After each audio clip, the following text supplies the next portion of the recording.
Hi, and welcome back to Focal Point AAFR Talk. Brian Fisher is my name. You're listening to Focal Point, the home of muscular Christianity on Conservative Talk Radio. We've got Richard Ford from the Heritage Alliance.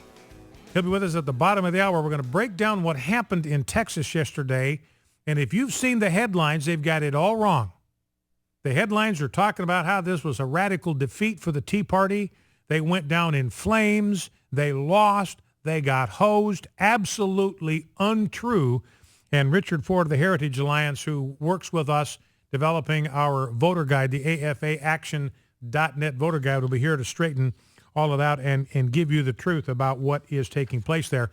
You got CPAC coming up, the Conservative Political Action Conference this weekend, supposed to be the premier gathering of conservatives from all over the fruited plain. Not a single panel or specific speaker on the subject of life.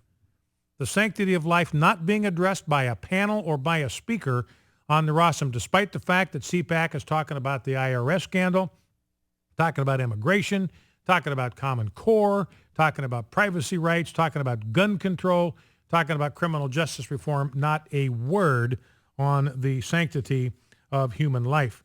Now, I was going to mention this yesterday. I didn't get around to it. Again, this is just kind of a fun little story. Grand Rapids, Michigan, has actually got a law on the books. It's on their city code. It's an ordinance against the law in Grand Rapids, Michigan. It's been this way for 38 years. It's been against the law in Grand Rapids, Michigan for 38 years to, quote, willfully annoy another person.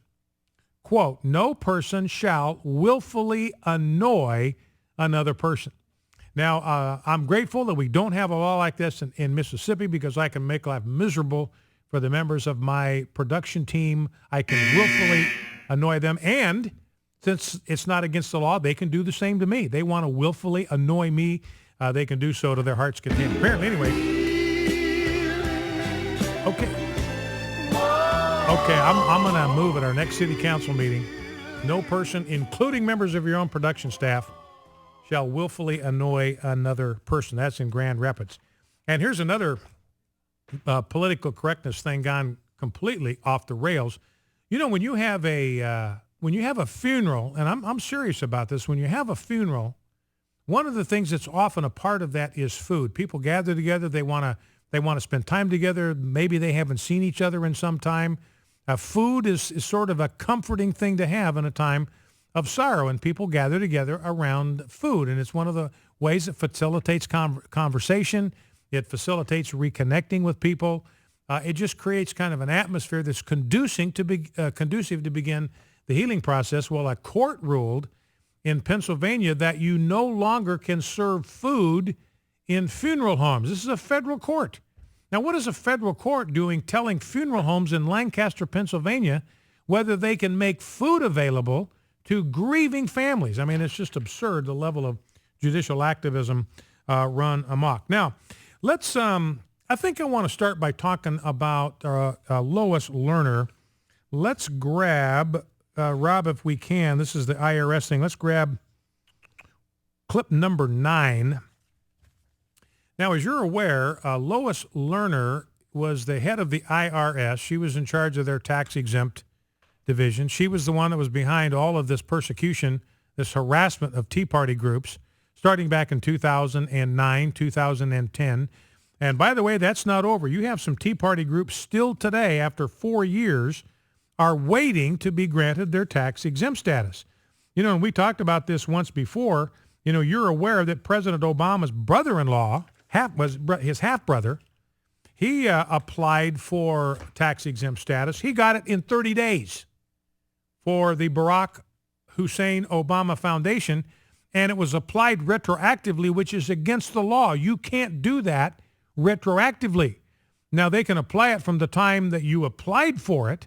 So in other words, if you applied for it and you're granted it, then all of the donations that were made to your organization are tax deductible or tax exempt from the moment that you applied. But the clock doesn't start running till you apply. They went back and retroactively, illegally, flatly, unethically, immoral, unconstitutional, illegal, and all that, gave tax deductions and tax exemptions to everybody that had made donations prior to that. So he gets his in 30 days. Meanwhile, the Tea Party folks have to wait years and years and years.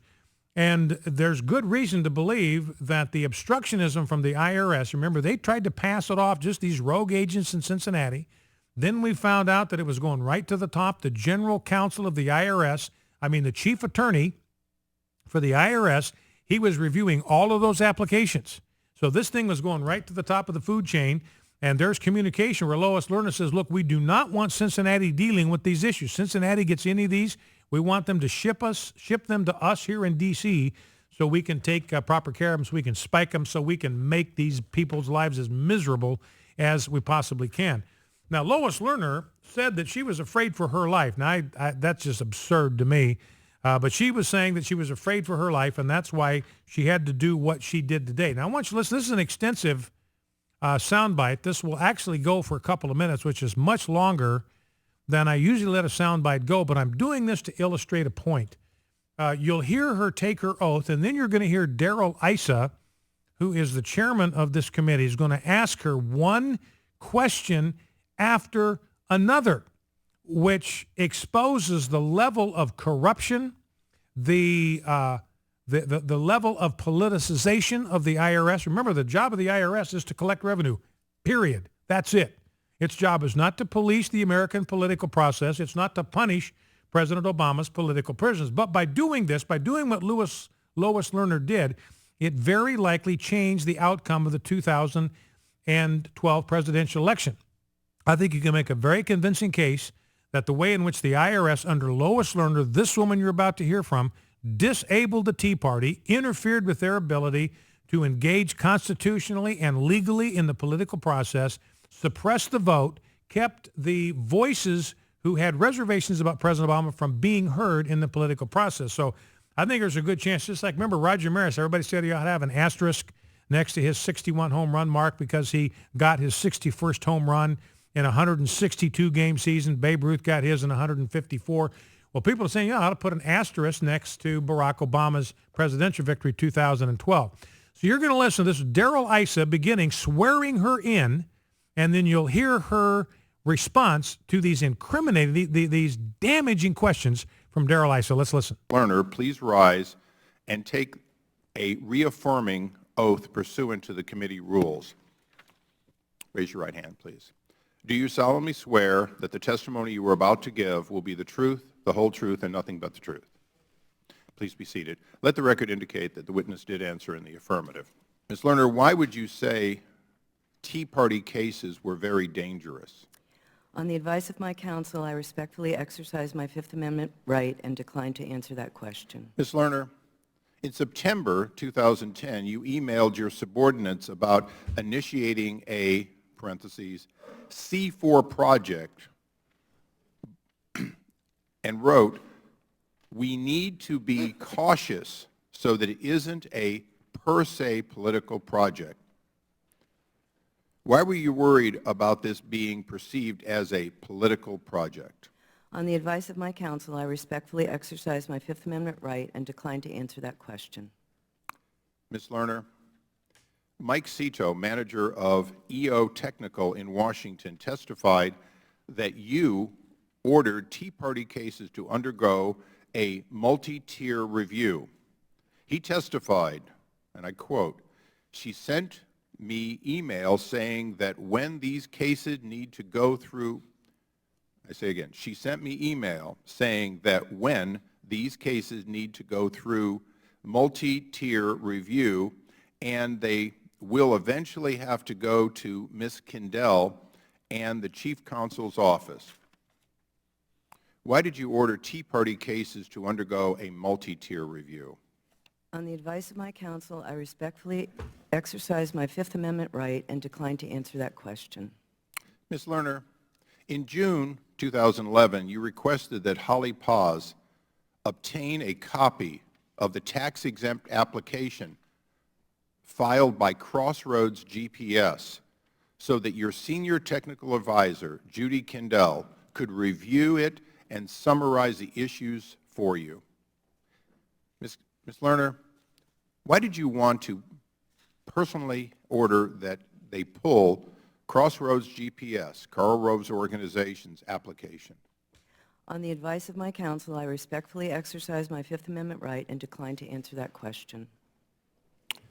Ms. Lerner, in June 2012, you were part of an email exchange that appeared to be about writing new regulations on political speech for 501c4 groups, and in parentheses, your quote, off plan in 2013.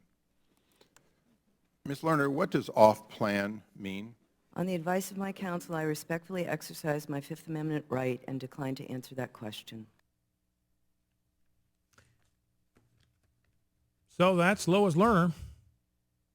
Every time Darrell Issa asks her these incriminating questions, she declines to answer. Now I want to read you the actual language of the Fifth Amendment that she is citing, and she's right. She can cite the Fifth Amendment. That's a constitutional right she has, but listen to the exact wording from the Fifth Amendment. And in reality, what Lois Lerner is doing by citing the Fifth Amendment, she is admitting that she's guilty.